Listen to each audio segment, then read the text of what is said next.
அனைவருக்கும் வணக்கம். கன்னிராசிக்காரர்களுக்கு புதிய வாய்ப்பும் வெற்றி மீது வெற்றி வரும் நேரம் என்று சொல்லக்கூடிய வகையில் ஏப்ரல் மாதம் 5ஆம் தேதி முதல் 11ஆம் தேதி வரை எப்படி அமைய போகிறது, இந்த தேதிகளில் கிரகநிலைகளின் அமைப்பை ஆராய்ந்து பார்க்கும் போது ஏற்படக்கூடிய அதிரடியான மாறுதல்கள் என்ன, மிக சிறப்பான வாய்ப்பிற்கும் சந்தர்ப்பத்திற்கும் எந்தெந்த விஷயங்கள் அடித்தளமிடுகின்றன என்பதை ஆராய்ந்து பார்க்கும் போது நிச்சயமாக ராசியின் அதிபதியான புதனின் பெயர்ச்சி, செவ்வாயின் பெயர்ச்சி, சந்திரனின் பெயர்ச்சி என கிரகநிலைகளில் அதிரடியான மாற்றம் ஏற்படக்கூடிய இந்த வேளையில் கன்னிராசிக்காரர்களுக்கு நினைத்த காரியம் அனைத்திலும் உறுதியாகவே புதிய வாய்ப்பும் வெற்றி மீது வெற்றி வரக்கூடிய அற்புதமான நேரமாக அமைவதற்கான அற்புதமான சந்தர்ப்பம் இந்த வேளையில் கைகூடுகிறது என்பதை திட்டவட்டமாக உறுதிப்படுத்துகின்றன. எனவே இந்த தருணத்தை விழிப்புணர்வுடனும் சரியாகவும் பயன்படுத்தி கொண்டால் மிக சிறப்பான வாய்ப்புகள் நிச்சயமாக உங்களை தேடி வரப்போகிறது. அதிலும் குறிப்பாக ராசியின் அதிபதியும் உச்ச அதிபதியுமாக இருக்கக்கூடிய வித்யாகாரகரான புதன் இந்த வேளையில் மிகவும் வலுவாக ரூணரோக சத்ருஸ்தானமாகிய 6இல் பலம் பொருந்திய அமைப்பில் வலம் வருகிறார். 10ஆம் தேதிக்கு பிறகு மிகவும் வலுவாக சப்தமத்தில் அமர்ந்து ஜென்ம ராசியை பார்க்கிறார். ராசியின் அதிபதியான புதன் சப்தமத்தில் அமர்வது, சுபத்துப பாதையில் வலம் வருவது, வாரியான கிரகநிலைகளுடன் இணைந்து சப்தமத்தை வலுப்படுத்துவது இந்த தருணத்தில் உறுதியாகவே நீங்கள் நினைத்த காரியம் அனைத்திலும் வெற்றி கிட்டும். அதோடு மட்டுமல்லாது மிக பெரிய அளவிலான தடை, தாமதம், சிக்கல் என அனைத்தும் விலகி தங்களுடைய வாழ்வில் மகிழ்ச்சியும் இனிமையும் நிறைவாக கைகூடுவதற்கான அற்புதமான வாய்ப்புகளும் சந்தர்ப்பங்களும் இந்த தருணத்தில் உங்களை தேடி வருகிறது என்பதை திட்டவட்டமாகவும் தெளிவாகவும் துல்லியமாகவும் கன்னிராசிக்காரர்களுக்கு உறுதிப்படுத்துகிறார். எனவே இந்த தருணத்தில் மாணவ மாணவியரின் கல்வியில் நல்ல முன்னேற்றம் கிடைக்கும். சிறு முயற்சி கூட புதிய வாய்ப்பையும் வெற்றி மீது வெற்றி வரும் தருணமாக மாற்றி கொடுக்கிறது. இந்த தருணத்தில் மாணவர்களின் உயர்கல்வி சார்ந்த விஷயங்கள் சாதகமாக அமையும். பெற்றோர் மற்றும் ஆசிரியரின் ஒத்துழைப்பு இந்த தருணத்தில் மிகவும் கனகச்சிதமாக அமைய போகிறது. நீங்கள் நினைத்தபடி உயர்கல்வி சார்ந்த விஷயங்களும் மிகவும் சாதகமாக அமைகிறது. அதோடு மட்டுமல்லாது ராசியின் அதிபதியான புதனை நட்பு கிரகமாக பார்க்கக்கூடிய சந்திரன் வாரத்தின் துவக்கத்தில் லாபஸ்தானத்தில் ஆட்சி பலம் பெற்றிருக்கிறார். அதற்கு பிறகு விரயம், ஜென்மம், தனம் என பல இடங்களை வலுப்படுத்தக்கூடிய சந்திரனின் அமைப்பில் ஏற்படக்கூடிய அதிரடியான மாறுதல் என்பது உறுதியாகவே இந்த வாரம் முழுவதும் லாபத்தை உயர்த்தி கொள்ளக்கூடிய வகையில், பண வரவை அதிகரிக்கக்கூடிய வகையில், வருமானத்தை உயர்த்தக்கூடிய வகையில் நல்ல வாய்ப்புகளும் சந்தர்ப்பங்களும் எளிதில் கன்னிராசிக்காரர்களை தேடி வருகிறது என்பதை சந்திரன் திட்டவட்டமாக உறுதிப்படுத்தி கொடுக்கிறார். சரியாக பயன்படுத்தி கொள்ளுங்கள். அதோடு மட்டுமல்லாது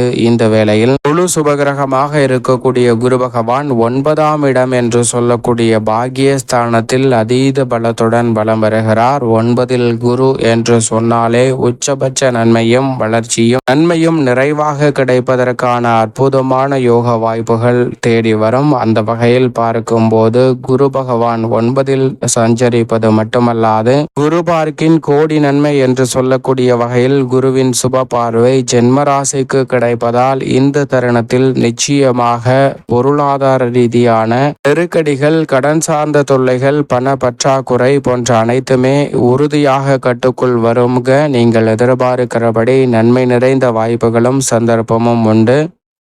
நீங்கள் எதிர்பார்க்கக்கூடிய நிச்சயதார்த்தம், திருமணம், வளகாப்பு, புதுமனை புகுதல் என பல்வேறு வகையான சுப காரியங்களை மிகவும் சிறப்பாகவும் திட்டமிட்டதை காட்டிலும் அற்புதமாகவும் செய்து முடிக்கக்கூடிய நல்ல வாய்ப்பையும் சந்தர்ப்பத்தையும் உறுதியாகவே கன்னிராசிக்காரர்களுக்கு அள்ளி கொடுக்கிறாருங்க. முழு சுபகிரகமாக இருக்கக்கூடிய குரு பகவான் சரியாக பயன்படுத்தி கொள்ளுங்கள். மிக சிறப்பான வளர்ச்சிக்கான வாய்ப்புகளும் சந்தர்ப்பமும் இந்த தருணத்தில் நிறைவாக கிடைக்கும். மிக பெரிய அளவில் தடை என்று இருந்த பல காரியங்கள் நன்மை நிறைந்தவையாக அமையும். நீதிமன்ற வழக்குகள், பாக பிரிவினை உள்ளிட்ட பல பிரச்சனைகள் நினைப்பதை காட்டிலும் சிறப்பாக நன்மை நிறைந்தவையாக கைகூட போகிறது. அதோடு மட்டுமல்லாது இந்த வேளையில் உத்தியோகம் சார்ந்த பணிகளில் சனி பகவான் அற்புதமாக வாக்கிய பஞ்சாகமத்தின்படி 6இல் தான் ஆட்சி பலம் பெற்றிருக்கிறார். திருக்கணிதத்தின்படி 7இல் நுழைந்தாலும் சனி 6ற்குரிய நல்ல பலன்களை நிறைவாக கொடுப்பாருங்க.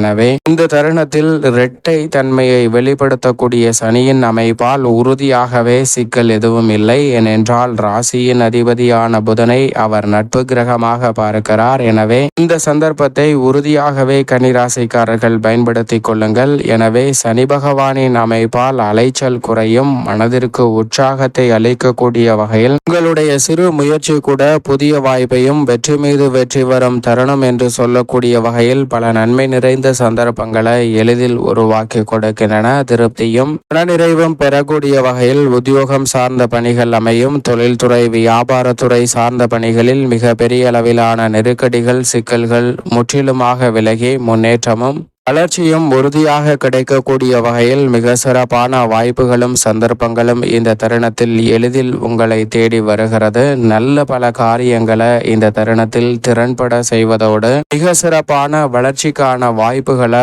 உறுதியாகவே பெறக்கூடிய வகையில் இந்த தருணத்தில் பல்வேறு வகையான நன்மை நிறைந்த வாய்ப்புகள் கனகச்சிதமாகவும் எளிதில் கைகூடக்கூடிய வகையிலும் அமைய போகிறது. எனவே இந்த சந்தர்ப்பத்தை சரியாக பயன்படுத்தி கொள்ளுங்கள். அதோடு மட்டுமல்லாது நீங்கள் எதிர்பார்த்தபடி நிதி நிறுவனங்களின் ஒத்துழைப்பு சாதகமாக அமையக்கூடிய ஒரு தருணமாகவும் பார்க்கப்படுகிறது. நிழல் கிரகமாக இருக்கக்கூடிய ராகு சப்தமத்தில் இறுதியில் அமர்ந்திருக்கிறார். அதே போன்று ஜென்மத்தில் கேதுவும் இறுதியில் வலம் வருகிறார். எனவே உறுதியாகவே நிழல் கிரகமாக இருக்கக்கூடிய ராகு மற்றும் கேதுவின் அமைப்பால் இந்த தருணத்தில் கன்னிராசிக்காரர்களுக்கு நீங்கள் எதிர்பார்க்கக்கூடிய வாய்ப்புகளில் எந்தவிதமான குறையும் ஏற்படாது. அதோடு மட்டுமல்லாது மிக வலுவாக எதிர்காலத்தை பற்றிய அச்சம் குழப்பமான மனநிலை போன்றவற்றை தவிர்த்து தெளிவாக சிந்தித்து செயலாற்றுவதற்கான நல்ல சந்தர்ப்பத்தை நிழல் கிரகமான ராகு கேது உறுதியாகவே கன்னிராசிக்காரர்களுக்கு அள்ளி கொடுக்கின்றன.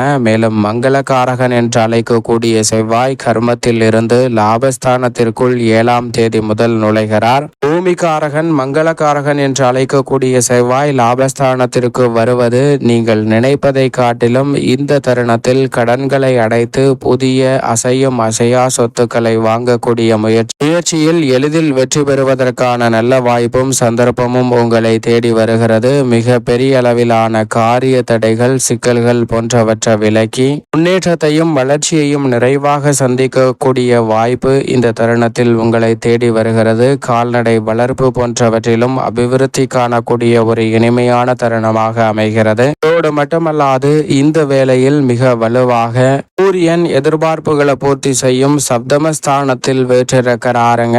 அலைச்சல் குறையும். மிக வலுவாக நினைத்தபடியே சாதகமாக அமையும். சுக்கிரனும் உச்சம் பெற்றிருப்பதால் கலைத்துறை மற்றும் அரசியல் துறை சார்ந்த பணிகளில் அடுத்தடுத்து புதிய வாய்ப்புகள் கன்னிராசிக்காரர்களுக்கு உறுதியாக கிடைக்கிறது. இப்படி பல கிரகநிலைகள் சப்தமத்தை வெளிப்படுத்தக்கூடிய இந்த வேளையில் உறுதியாகவே கன்னிராசிக்காரர்கள் இந்த வாரத்தில் ஏதேனும் ஒரு நாள் விரதம் இருந்து அருகாமையில் உள்ள நவகிரக சன்னதி சென்று தீபம் ஏற்றி வழிபாடு செய்யுங்கள். புதிய வாய்ப்பும் வெற்றி மீது வெற்றி வரக்கூடிய அற்புதமான நேரமாகவும் சந்தர்ப்பமாகவும் உறுதியாகவே கன்னிராசிக்காரர்களுக்கு இந்த வேலை கைகூடும்.